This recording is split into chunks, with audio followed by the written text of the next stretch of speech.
The governor of California just called an emergency meeting after the real reason behind Chevron's shutdown got leaked. And what got leaked from that meeting changes everything. Recently, Chevron's El Segundo refinery went dark. 269,000 barrels per day of crude oil processing just stopped. 1,247 workers got 11 days' notice. The facility that supplied 15% of Southern California's gasoline shut down. The official story: regulatory compliance challenges. But the real reason that just leaked from the governor's emergency meeting is exactly what the state government hoped would stay buried forever. Welcome to Tax Hack Pro. We expose the financial and regulatory realities that the mainstream narrative ignores. If you want to know the truth about how government policy impacts your wallet and your job, hit that subscribe button right now. We are building a community of people who refuse to be kept in the dark. Here is what got out. According to two sources who were in the room, the governor's team has known since April that the new refinery emission standards couldn't be met in the 90-day window they mandated. Not difficult to meet, impossible to meet. The energy requirements alone exceeded what the grid could provide. The equipment couldn't be manufactured and installed in time, even if they started the day the law passed. The physical space didn't exist inside the refinery to house the new systems. They knew, and the regulation passed anyway. Now, here is why the emergency meeting happened. Chevron's internal documents just surfaced showing they warned the Air Resources Board in writing on April 18 that compliance was mechanically impossible. They provided engineering calculations. They showed the math. They asked for a reasonable timeline. The state denied the extension on May 18 with a two-sentence letter. And now those documents are in the hands of Chevron's legal team, 3 separate news organizations, and apparently the governor's office is in full panic mode. Because here is what this proves. It wasn't a compliance failure. It was a setup. The state created a standard that couldn't be met, denied the extension request, and forced the shutdown. Why? That is the question the governor won't answer. But here is what we know happened next. Gas prices jumped 47 cents per gallon in 72 hours. Delivery times to Arizona and Nevada doubled. Emissions didn't drop. They increased because now California imports from Texas refineries with lower standards. The policy designed to cut emissions actually raised them while killing 1,247 jobs. Let that sink in. And the leaked meeting notes show the governor's team discussing how to manage the narrative before this becomes a recall issue, not how to fix it, how to spin it. Earlier, California's Air Resources Board pushed through new emission standards for petroleum refineries. The stated goal: cut particulate emissions by 40% and volatile organic compounds by 35%. Who could argue with cleaner air? That is the political cover. But here is what the regulation actually demanded. Every refinery had to install brand new emissions capture systems on their fluid catalytic cracking units within 90 days. These aren't minor upgrades. These are the core machines that turn crude oil into gasoline. The compliance deadline, May 2nd to July 31st, 3 months. Now here is the part that matters. During the legislative process, not a single hearing addressed one basic question: is this physically possible in 90 days? Nobody asked, or maybe nobody wanted the answer. Because when Chevron's engineers ran the numbers in April, they found something disturbing. The installation timeline for this equipment typically runs 14 to 18 months. That is industry standard. That is not Chevron dragging their feet. That is physics, procurement, and engineering reality. The regulation gave them 3 months to do an 18-month job, but it gets worse. The new systems required 11.2 megawatts of dedicated electrical power. El Segundo's facility could only provide 8.4 megawatts. That is a 2.8 megawatt gap. To fix that, Southern California Edison would need to upgrade the entire grid connection. New transformers, new substations, new high-voltage lines. Edison's timeline for that work, 22 months minimum. So even if Chevron could magically install all the equipment in 90 days, they couldn't power it for nearly 2 years. The deadline was July 31st. The power wouldn't be available until May 2027. Let that sink in. The state mandated compliance by a date when the physical infrastructure to comply literally wouldn't exist. And here is what the leaked meeting revealed. Chevron sent a formal letter to the Air Resources Board on April 18th laying all of this out. Engineering specs, power calculations, procurement timelines. They asked for a reasonable extension. The state's response on May 18th. Denied 2 sentences, no explanation. The regulation stood, the deadline stood, and Chevron was left with exactly one option: shut down. Now let's get into the specifics that prove this was impossible. The regulation required advanced emissions capture systems on every fluid catalytic cracking unit. These are the machines that break down heavy crude oil into gasoline. They run nonstop. You can't just stick something on the side and call it done. El Segundo has 4 of these units. Each one needed a complete emissions overhaul. Here is what that actually means. Each new electrostatic precipitator weighs 47 tons. It stands 32 feet tall and 18 feet wide. You need 4 of them. That is 188 tons of equipment that has to be custom built, shipped across the country, then lifted into place with massive cranes. The thermal oxidizers, each one is 40 feet long and needs 2.8 megawatts of constant power just to operate. 4 of those, too. Now, here is where it becomes a mathematical impossibility.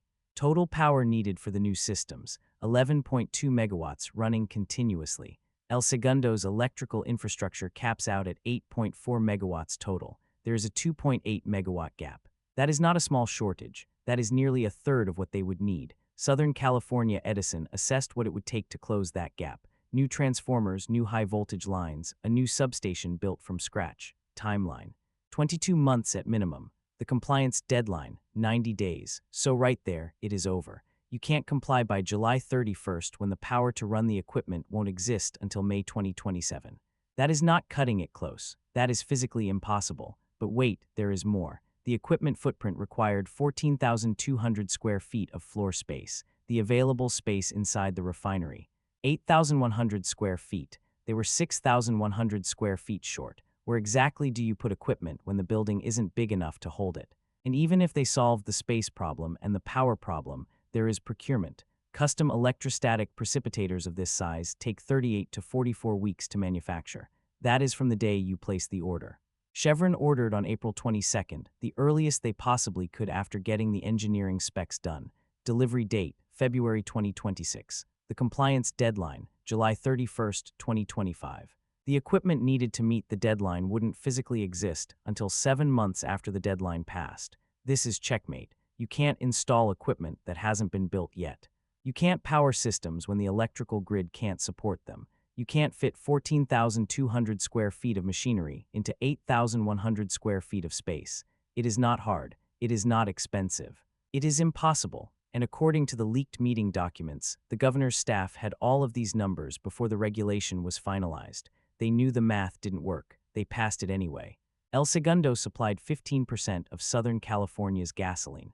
That is 40,000 barrels per day that suddenly disappeared from the market. The remaining refineries couldn't absorb the gap. They were already running at 94% capacity. There was no slack in the system. So California started importing from Texas, from Louisiana, from refineries with lower emission standards than El Segundo had before the regulation even passed. Gasoline that used to travel 8 miles from refinery to distribution center now travels 1,400 miles by truck and rail. The emissions from transportation alone exceeded what the new equipment would have saved. Think about that. The regulation designed to cut emissions increased them, but the cascade didn't stop at gas prices. Arizona and Nevada both rely on California refineries for supply. Delivery times doubled overnight. Gas stations in Phoenix and Las Vegas started running dry by late June. Stations that used to get deliveries every 3 days were now waiting 6 to 7 days. Small independent stations got hit first. The major chains have contracts that guarantee supply. The independents, they are at the back of the line. By July 4th weekend, 127 independent stations across Arizona and Nevada temporarily closed because they couldn't get fuel. Then there is the ripple through California's smaller refineries. 3 facilities in the state watched what happened to Chevron and started running their own numbers. Same regulation, same impossible timeline, same checkmate. On July 8th, Valero's Benicia Refinery announced they are evaluating long-term operational viability in California. That is corporate speak for we might be next. Phillips 66 made a similar statement on July 12th about their Los Angeles refinery. If those shut down too, California loses another 23% of its refining capacity, and it is spreading. Oregon passed similar emission standards in late June with a 120-day compliance window. Washington's legislature is considering the same framework. The blueprint is being copied. Industry analysts are now projecting that if the cascade continues, West Coast refining capacity could drop by 40% within 2 years. That is not a policy adjustment. That is a regional energy crisis in the making, and it all traces back to one regulation that mandated the impossible and refused to back down when the math didn't work. If you are just joining us, make sure to subscribe to Tax Hack Pro. We break down the economic impacts of government overreach so you can protect your financial future. Now, let's walk through exactly what happened once Chevron realized they were in an impossible situation. April 18th, Chevron sends a formal compliance extension request to the Air Resources Board. The letter is 23 pages long. It includes engineering specifications, power calculations, procurement timelines, and vendor quotes. They ask for 18 months to complete the work properly. The request is detailed. It is technical, it shows the work. May 18th, the Air Resources Board responds. 2 sentences. Your request for timeline extension has been reviewed and denied. The compliance deadline of July 31st, 2025 remains in effect. No explanation, no alternative pathway, no acknowledgement of the engineering impossibility laid out in 23 pages of documentation. Just denied. May 24th. Chevron's legal team files for an administrative hearing.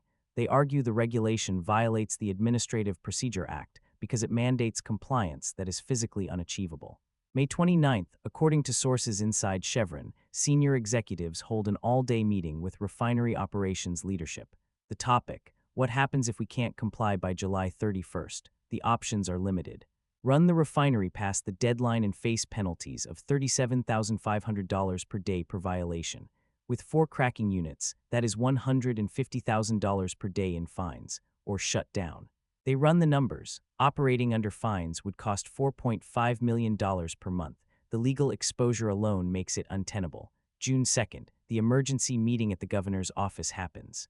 This is the one that just leaked. According to 2 sources who were present, Chevron's executives present the same engineering data they gave the Air Resources Board. They make it clear shutdown is now the only option.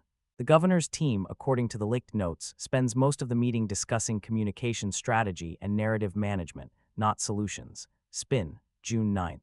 Chevron announces the El Segundo refinery will cease operations effective June 20th. 11 days notice. 1,247 workers are told to finish their shifts and clear out. June 20th.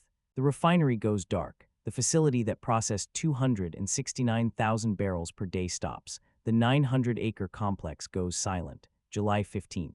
A judge rules that the Air Resources Board failed to follow proper procedures in denying Chevron's extension request. It is a legal victory, but it changes nothing. The refinery is already closed. The workers are already gone. The damage is already done, and gas prices already up 47 cents per gallon in 3 counties. The shutdown isn't theoretical anymore. It is permanent. But now, let's talk about the one thing that probably angers the most people. 1,247 refinery workers got 11 days' notice. Most of them had been there for over a decade. Average salary was $87,000 per year plus benefits. As of today, 7 weeks after shutdown, 892 of them are still unemployed. The other refineries aren't hiring.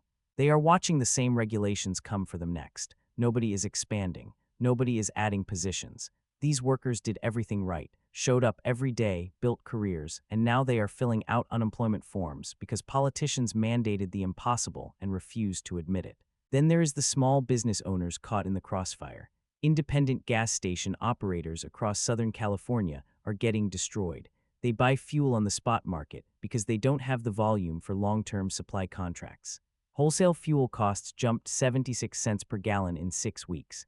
These owners have 2 choices: absorb the increase and lose money on every gallon sold, or pass it on to customers who will just drive to the major chains down the street with better contracts. Result: revenue drops of 25 to 35% across independent stations, layoffs, reduced hours, and now closures are starting. 14 independent stations across Lowe's, Angels County have shut down permanently since the refinery closed. The owners couldn't make the math work anymore, and the consumers, 11 million people in Southern California, are paying more at the pump because of this shutdown. The average driver uses 600 gallons per year. At 61 cents more per gallon, that is $366 per year per driver in additional costs. Multiply that across 11 million people, and you are looking at over $4 billion annually in extra expenses. For what? Emissions didn't go down. They went up because now California imports fuel from Texas refineries with lower standards. But the damage spreads further than gas prices. The third-party companies that serviced El Segundo are collapsing. Chemical suppliers, equipment vendors, logistics contractors, maintenance companies. At least 7 supplier companies have filed for bankruptcy since June. Combined, they employed over 180 people. All of those jobs are gone now. And here is what makes it worse. These suppliers serviced multiple refineries. When they go under, it puts pressure on the remaining facilities. Longer wait times for parts, higher costs for chemicals, supply chain gaps that didn't exist before. The workers who lost their jobs aren't finding new ones. The businesses that closed aren't reopening.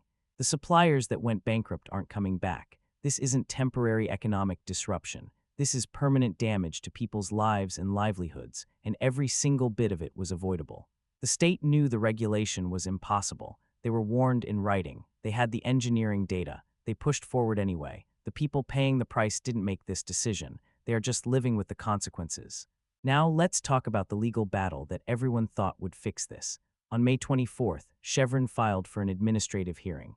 They argued the Air Resources Board violated the Administrative Procedure Act by mandating compliance that was physically impossible to achieve. The legal argument was solid. California law requires that regulations include a reasonable compliance pathway. If compliance is impossible, the regulation is invalid. Chevron's attorneys brought the engineering reports, the power calculations, the procurement timelines, the space constraints, everything that proved the 90-day window couldn't work. The hearing happened on June 28th, 8 days after the refinery had already shut down. On July 15th, the judge ruled and Chevron won. The judge found that the Air Resources Board failed to properly assess whether compliance was achievable within the mandated time frame. The denial of Chevron's extension request was ruled procedurally invalid. It was a complete legal victory, and it changed absolutely nothing. The refinery was already closed. The workers were already gone. The equipment orders were already canceled. The damage was already permanent. Chevron's attorneys asked the judge for an order requiring the state to provide a reasonable compliance timeline so the refinery could reopen. The judge said that was outside the scope of the ruling. The court could only determine if the process was followed correctly. It couldn't force the state to create new timelines or reopen facilities. So here is what happened. The state admitted they screwed up the process. The court agreed and nothing changed. The Air Resources Board issued a statement on July 18th saying they would review their extension request procedures to ensure future compliance with administrative law. Future procedures, not this refinery, not these workers, future cases. And here is the final insult. The court ruling means Chevron can't be fined for non-compliance during the impossible 90-day window. That is the only practical outcome. They don't owe penalties. Great, but the refinery is still closed. The jobs are still gone. The gas prices are still up. The emissions are still higher than before. The legal victory is symbolic. The shutdown is real, and according to sources close to Chevron's executive team, they have no plans to reopen El Segundo, even if the state offers a new timeline. Now, the trust is broken. The investment is gone.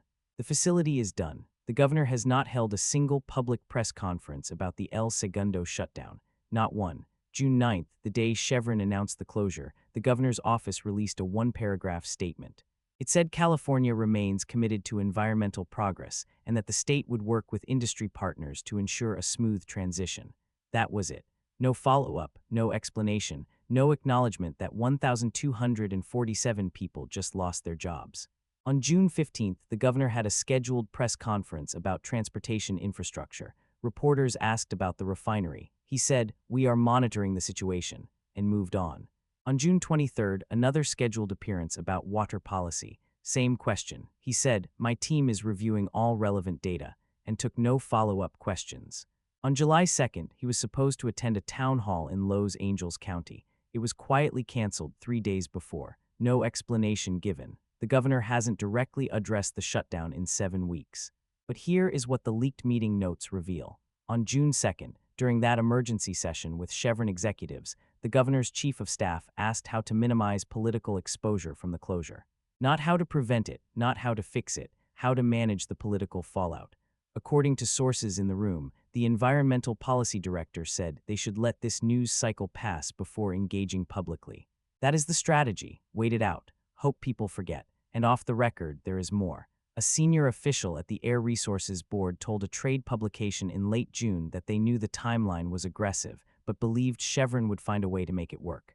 Aggressive, that is the word they used, not impossible. Aggressive. When pressed on whether anyone actually calculated if it was achievable, the official said, "That is ultimately the company's responsibility to determine.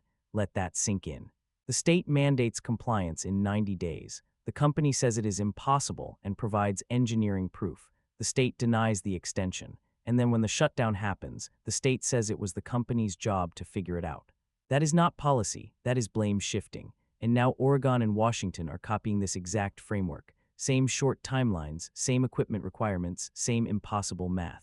The blueprint is spreading, and nobody in California's government is being held accountable for creating it. Here is the recap, and it is simple. California passed a refiner emissions regulation with a 90-day compliance deadline. The regulation required equipment that takes 14 to 18 months to install and electrical infrastructure upgrades that take 22 months minimum. Chevron warned the state in writing on April 18 that compliance was physically impossible. The state denied the extension request on May 18 with no explanation. Chevron shut down El Segundo on June 20 because continuing operations meant $4.5 million per month in fines for violations they couldn't prevent. 1,247 workers lost their jobs. Gas prices jumped 61 cents per gallon. Emissions increased instead of decreased. Chevron won in court on July 15, but the refinery stayed closed because the legal victory couldn't undo the permanent damage. The governor has not held a single press conference addressing the shutdown in 7 weeks. Leaked meeting notes show the governor's team knew the timeline was impossible and spent their time planning narrative management instead of solutions.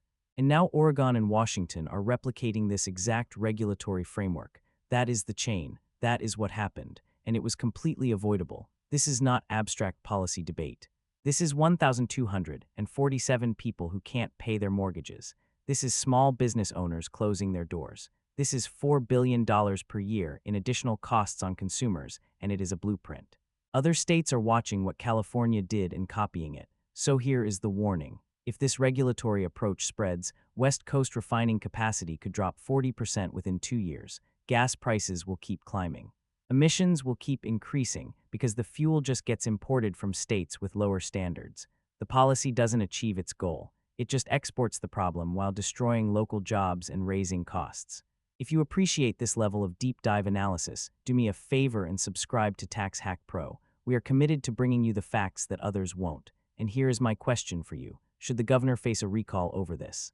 Yes or no, tell me in the comments. I am reading every single one. This story is far from over, and we will be watching every move they make. Thanks for watching Tax Hack Pro, and I'll see you in the next investigation.